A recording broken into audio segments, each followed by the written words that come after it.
बादशाह और हनी सिंह के बीच में इस समय एक बहुत बड़ी कंट्रोवर्सी होती हुई दिखाई दे रही है। जी हाँ दोस्तों, कुछ समय पहले एक इंटरव्यू वायरल हुआ था हनी सिंह का, जिसमें हनी सिंह एक न्यूज चैनल को इंटरव्यू देते हुए काफी सारी चीजें उन्होंने कही थी, काफी सारी उन्होंने बातें कही थी। सवाल कुछ उनसे बादशाह से रिलेटेड भी पूछे गए थे और बादशाह से संबंधित सवालों पे हनी सिंह काफी तोड़ मरोड़ कर जवाब देते हुए दिखाई दिए और उनके जवाबों के क्लिप्स काफी ज्यादा वायरल भी हुए थे। हमने इसी चैनल पर उनके उस इंटरव्यू के बारे में भी बात किया था। उनके इस इंटरव्यू में जब पूछा जाता है हनी सिंह से माफिया मुंडेर के बारे में, तो वो साफ तौर पर मना कर देते हैं कि बादशाह कभी भी माफिया मुंडेर का हिस्सा ही नहीं थे। अभी हाल की अगर हम बात करें, प्रेजेंट की बात करें, तो एक और इंटरव्यू आया है एक मीडिया चैनल के थ्रू, जहां पर गए थे बादशाह से उन्हीं सब सवालों के बारे में पूछा गया जो सवाल पूछे गए थे हनी सिंह से, और वहां से बहुत ही कॉन्ट्राडिक्टरी हमको आंसर्स देखने को मिले बादशाह की तरफ से। बादशाह जहां हमें ये कहते हुए दिखाई दिए कि वो भी माफिया मुंडेर का पार्ट थे, तो वहीं हनी सिंह के जवाब इससे बिल्कुल ही उलट थे। हनी सिंह ने यह कहा था कि बादशाह माफिया मुंडेर का पार्ट नहीं थे। पूरी कहानी मैं आपको बताता हूँ। बादशाह ने हनी सिंह के ऊपर बड़े बड़े आरोप भी लगाए, बड़े संगीन आरोप भी लगाए हैं। उन्होंने हनी सिंह के ऊपर आरोप लगाया कि हनी सिंह ने उनके 11 लाख रुपए भी ठग लिए हैं। जी हाँ, क्या है पूरी कहानी, स्टेप बाय स्टेप समझेंगे। सबसे पहले साल 2006 से शुरू करते हैं। साल 2006 में सबसे पहली मुलाकात हुई थी किसकी? हनी सिंह की और बादशाह की। उस समय बादशाह बीटेक कर रहे थे और पढ़ाई के साथ साथ वो रैपिंग भी कर रहे थे, म्यूजिक के करियर में भी अपना हाथ आजमा रहे थे, म्यूजिक में भी अपना करियर बनाने की वो कोशिश कर रहे थे। इसी बीच अनूप से उनकी मुलाकात होती है।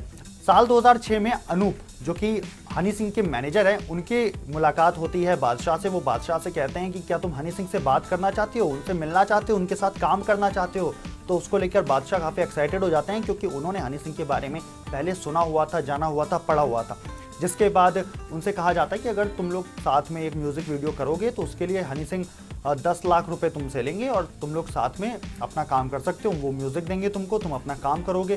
तो इसके लिए बादशाह रेडी हो जाते हैं। वो अपना पैसा लेकर के अपने पापा के साथ हनी सिंह से मिलने के लिए पहुंचते हैं। 5 लाख रुपए वो वहाँ पर एज अ एडवांस मनी भी हनी सिंह के हाथ में देते हैं। उनसे ये क्वेश्चन भी किया जाता है इंटरव्यू के दौरान कि आपने पैसे सीधे हनी सिंह को ही दिए थे? तो वो कहते हैं जी हाँ, मैंने ये पैसे सीधे हनी सिंह को ही दिए थे। 5 लाख रुपए एडवांस देने के बाद टाल मटोल शुरू हो जाता है। उनको सही से जवाब नहीं दिया जाता, उनके सवालों पर सही से रिएक्ट नहीं किया जाता है उनके मैनेजर के द्वारा, अनूप के द्वारा। उनको दिन पर दिन घुमाया जाता है, कोई भी म्यूजिक वीडियो उनकी शूट नहीं की जाती।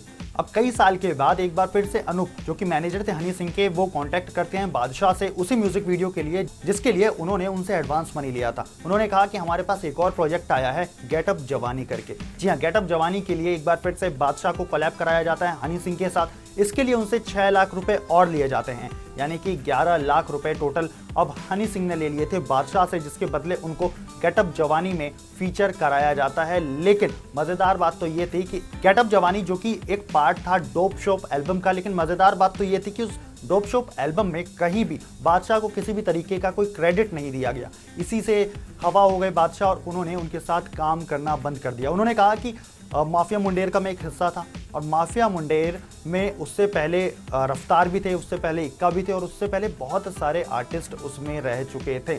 यानी कि जो भी चीज़ें हनी सिंह ने कही थी उसको पूरी तरीके से खारिज करते हुए दिखे यहाँ पे बादशाह। उन्होंने कहा कि मैं माफिया मुंडेर का पार्ट भी था, मुझसे पैसे भी लिए गए, मेरे काम भी नहीं ढंग से कराए गए और बाद में तो हम दोनों की बातचीत पूरी तरीके से बंद हो गई। इसी इंटरव्यू के दौरान जब ये सवाल पूछा जाता है कि क्या आने वाले समय में हम आपका और हनी सिंह का कोई कोलैब देख सकते हैं, कोई साथ में काम देख सकते हैं, तो इसके ऊपर वो कहते हैं कि अभी तो मुश्किल दिखाई पड़ता है, क्योंकि जब तक हम दोनों की विचारधारा, हम दोनों की थॉट प्रोसेस एक साथ एक जगह पर ना आ जाए, तब तक हम साथ में काम नहीं कर सकते हैं। तो दोस्तों, आपको क्या लगता है, दाल में सही में कुछ काला है? हनी सिंह सही है, बादशाह सही है? आपके अकॉर्डिंग कौन इन दोनों में से सही है? कमेंट करके बता सकते हैं। और ऐसे इंटरेस्टिंग वीडियोज़ को देखने के लिए देखते रहिए हिंदी खबर।